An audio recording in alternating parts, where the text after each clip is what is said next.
She was a young woman balancing going to lectures, deadlines, and the quiet pressure of trying to succeed in life. Then suddenly she disappeared without warning, and within days, her story took a devastating turn. This is the story of Kididimetse Moshe. Let's get into it. Kididimetse Moshe was 26 years old and a student at the Tshwane University of Technology's Polokwane campus, although it's not known exactly what she was studying at the university. According to her Facebook profile, Kididimetse was originally from Boksburg in Gauteng province and had attended Sanward High School. Therefore, it's likely that she would have only moved to the Limpopo province to study at TUT. Kididimetse was in a relationship with a man named Kabelo Peter Duba, a 34-year-old traffic officer employed within the Limpopo provincial traffic system. Kabelo was based in Polokwane and living in the Penina area. Very little about their relationship was publicly documented. There's little to no documentation of that relationship prior to August 2023. In mid-August 2023, Kididimetse suddenly disappeared without a trace. Soon after that, her family reported her missing. The exact last confirmed sighting is not known, so whether she disappeared on the 14th or 15th of August is not clear. But at some point, her family realized that she had gone quiet, was not responding to messages, and approached the police to report her as a missing person. At first, it appeared to be a standard missing person case, if we can call it that, which can sometimes be a case that goes for months where there's not much information to go with. A person has just disappeared.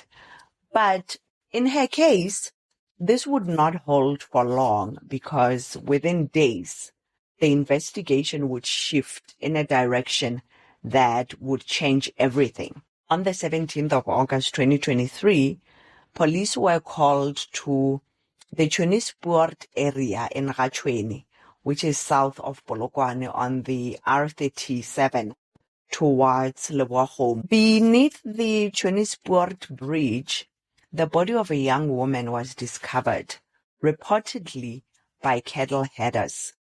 At that stage, investigators had not yet publicly confirmed her identity because they still wanted to do the formal identification. So as not to jeopardize the case, it was not made public who it was until it was later confirmed that the deceased was indeed 26-year-old Kididimetse Moshe. I recently drove through the Tshwane myself to have a better understanding of the location where the body was found, although the area is not new to me, but just to have a better understanding for the purpose of narrating this story.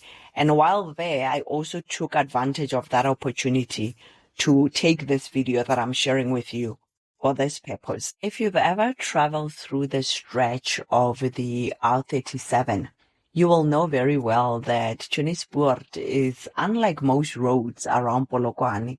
The road cuts through the Straitspoort Mountains with steep rock faces rising on both sides of the road, and thick bushveld cover much of the surrounding terrain. The vegetation is so dense in places that from the bridge itself, you cannot clearly see that there's actually a riverbed below the bridge.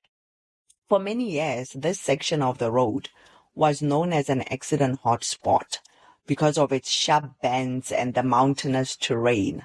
Even today, parts of that gorge remain isolated with very little activity away from the road itself.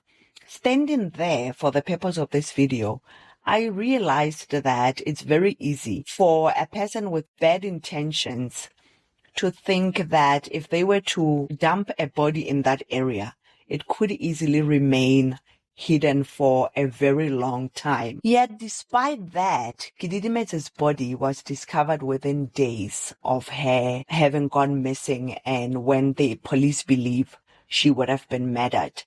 And the police began working almost immediately. What detectives uncovered over the next week would ultimately lead them to someone they believed knew exactly what happened to Kididimetse.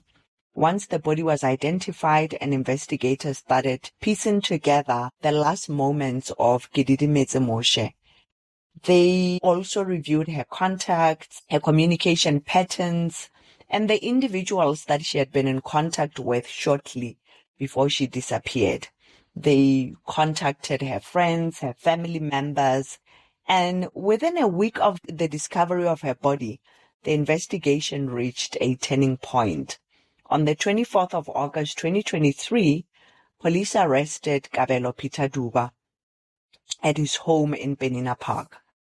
Police also reported that when Duba was arrested, they recovered an unlicensed firearm and ammunition. So, of course, these remain allegations, but if it is he who murdered Kididimetse, the murder weapon is not his official police gun, but rather this unlicensed firearm with ammunition, along with additional exhibits that police have included that have not been made public. Among them was also Kididimetse's phone. If you care about this type of storytelling, telling the stories of victims who are not here to tell their own tales in a manner that is dignified, respectful, and thorough, please like this video. That allows it to reach more people and is helpful to the channel. In addition, if you're not yet a subscriber, please consider subscribing to the channel. That too is very helpful. Following his arrest, Kabelo was charged with Kididimetse's murder. He also faced additional charges, including the unlawful possession of a firearm, unlawful possession of ammunition, and the theft of the deceased cell phone, and defeating the ends of justice by dumping the body in an area where he thought it would not be found, trying to hide the evidence. On the 28th of August 2023, Duba appeared in the Polokwane Magistrates Court, and the state opposed bail, and the court refused to release him as well. So he was remanded in custody while the investigation continued. At the same time, the Limpopo Department of Transport and Community Safety, his employer, instituted an internal disciplinary process against him. Although the outcomes of that hearing have not been made public since the hearing in 2023, various media houses reporting on this story have referred to Kabelo as a former Limpopo traffic officer, which could mean that he was fired after the hearing, or it could mean that the media houses referring to him as a former traffic police officer do not have the full information to come to that conclusion. In June 2024, this is about 10 months after the death of Kididimetse, Kabelo was granted bail of 30,000 rands, and the family stated that, of course, they were distraught that he was out walking the earth while their child was dead and gone. However, what was also hurtful to them is that the state had not informed them that he was out on bail until some 10 days after he was out. Unfortunately, as we speak now in July 2026, the matter has not yet gone to trial, with postponement after postponement after postponement. Thus, the allegations made against Kabelo Duba remain exactly that, allegations. And he has now been out on bail for a full 2 years. In addition, as this is a pre-trial case, and Kabelo has not entered into a plea of either guilty or not guilty, and he has not confessed to any crime, the motive for the murder remains unknown. If the police and prosecutors have a motive that they intend to present during the trial, it is not known because they have to first go to trial and present it. It would not be out in the media. And therefore, it remains unknown.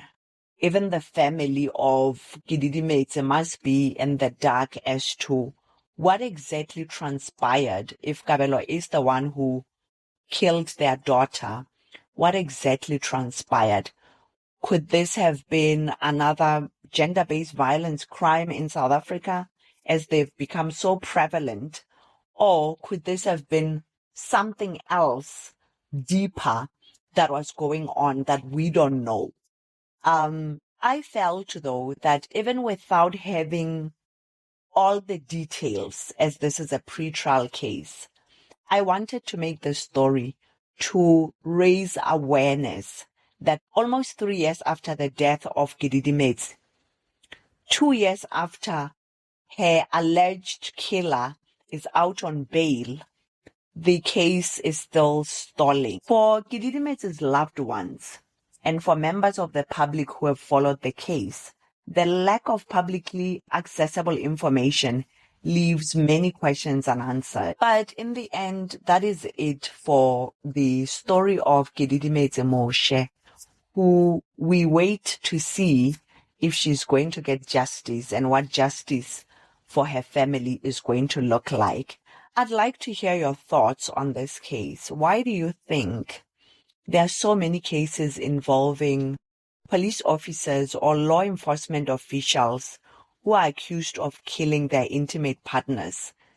They have become so frequent in South Africa that almost every week there's a story of a police officer being accused of killing a significant other. Why do you think this is? I don't think we see these stories happening so much in other countries as we do in South Africa. Is this perhaps a reflection of broader levels of gender-based violence or shortcomings in the screening and accountability within law enforcement in South Africa, or perhaps something completely different? I would like to hear your thoughts, which are sure to generate an interesting dialogue on this case. Thank you so much for watching, and I hope to catch you in the next video. Please remember to like this video and consider subscribing to the channel.